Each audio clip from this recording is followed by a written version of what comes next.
বনী ইসরায়েলের এক ব্যক্তি অন্য একটি ব্যক্তির নিকট দেখা করে ঋণ চাওয়ার জন্য। আসসালামু আলাইকুম রহমতুল্লাহ। ওয়ালাইকুম আসসালাম রহমতুল্লাহ। কি খবর? বলুন, কেমন আছেন? আলহামদুলিল্লাহ, আল্লাহর রহমতে ভালো আছি। আলহামদুলিল্লাহ। তা ভাই, আমার কাছে কি জন্য এসেছেন বলুন। ভাই, আমার সামুদ্রিক ব্যবসার জন্য 1000 দিনার প্রয়োজন।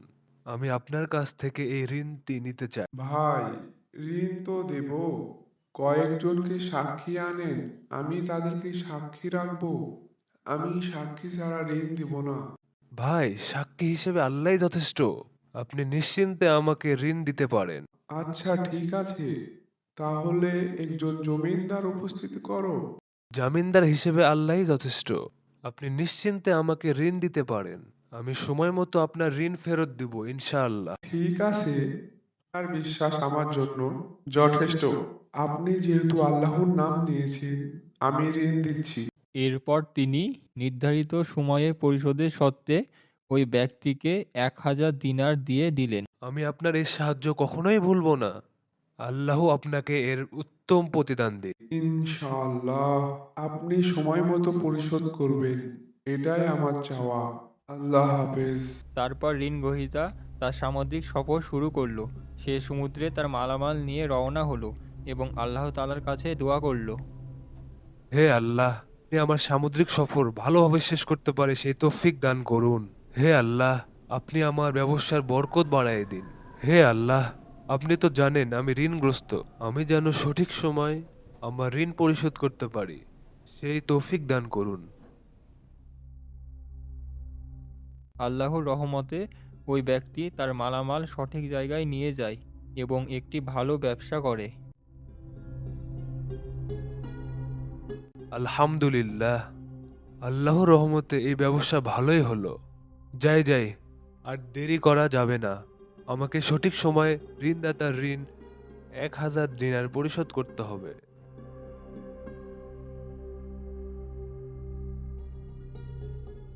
ব্যবসা শেষ করে ওই ব্যক্তি ঋণ গ্রহীতার নিকট যাওয়ার জন্য রওনা হলো।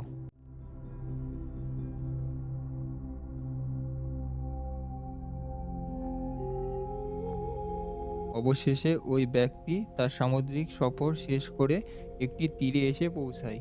সমুদ্রের পাড়ে এসে সে যানবাহন খুঁজতে লাগলো, যাতে সে নির্ধারিত সময়ের ভেতরে ঋণদাতার কাছে এসে পৌঁছাতে পারে। কিন্তু সে কোনো যানবাহন খুঁজে পেল না।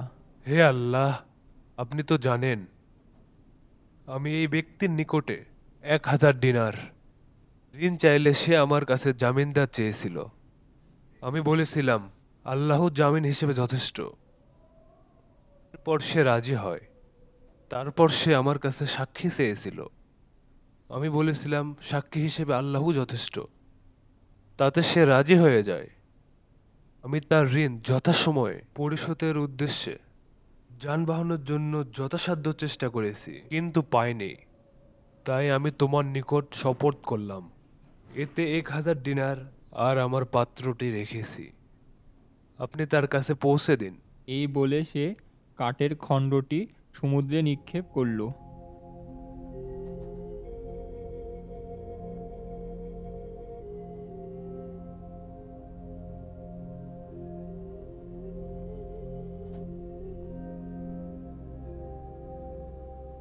ঋণদাতা সমুদ্রের তীরে অপেক্ষা করছিলেন।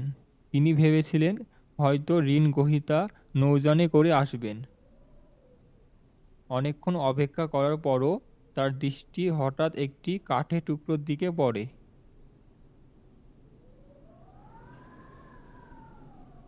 সুবহানাল্লাহ, আল্লাহ সত্যিই সর্বশ্রেষ্ঠ।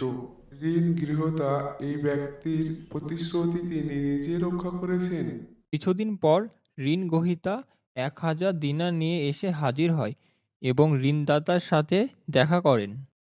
আসসালামু আলাইকুম রহমতুল্লাহ। ওয়ালাইকুম আসসালাম রহমতুল্লাহ। আল্লাহর কসম, আমি আপনার মাল যথাসময়ে পৌঁছিয়ে দেওয়ার জন্য সবসময় যানবাহন খুঁজতেছিলাম। কিন্তু আমি যে যানবাহনে এখন আসলাম তার আগে আর কোনো নৌযান পাইনি। এই নিন 1000 দিনার। দেরি হয়ে যাওয়ার জন্য ক্ষমা করবে। ও আচ্ছা, আপনি কি এর আগে কিছু পাঠিয়েছিলেন? আমি তো আপনাকে বললামই আগে যে এর আগে কোনো নৌযান পাইনি আমি। আপনি কাঠের টুকরোর ভিতরে যা পাঠিয়েছিলেন তা আল্লাহ তোমার পক্ষ হতে আমাকে আদায় করে দিয়েছেন। আলহামদুলিল্লাহ ভাই, আপনি মহান। আল্লাহ তো মহান, আমরা তার বান্দা। ঋণদাতা নিজের চোখে বিশ্বাসের শক্তি প্রত্যক্ষ করছেন। এটি তাকে আরও দৃঢ় বিশ্বাসী করে তুলেছে। প্রিয় দর্শক, এই গল্পটি আমাদের শেখায় আল্লাহর প্রতি আস্থা এবং সততার গুরুত্ব। আল্লাহর প্রতি বিশ্বাস এবং ন্যায় বিচার সবসময় বিজয়ী হন। আসুন আমরা এই শিক্ষাগুলো আমাদের জীবনে প্রয়োগ করি। এই ছিল আমাদের আজকের গল্পটি। গল্পটি ভালো লাগলে লাইক করুন। এরকম নিত্য নতুন গল্প দেখতে আমাদের ইসলামিক ঘটনা চ্যানেলটি সাবস্ক্রাইব করুন। ধন্যবাদ।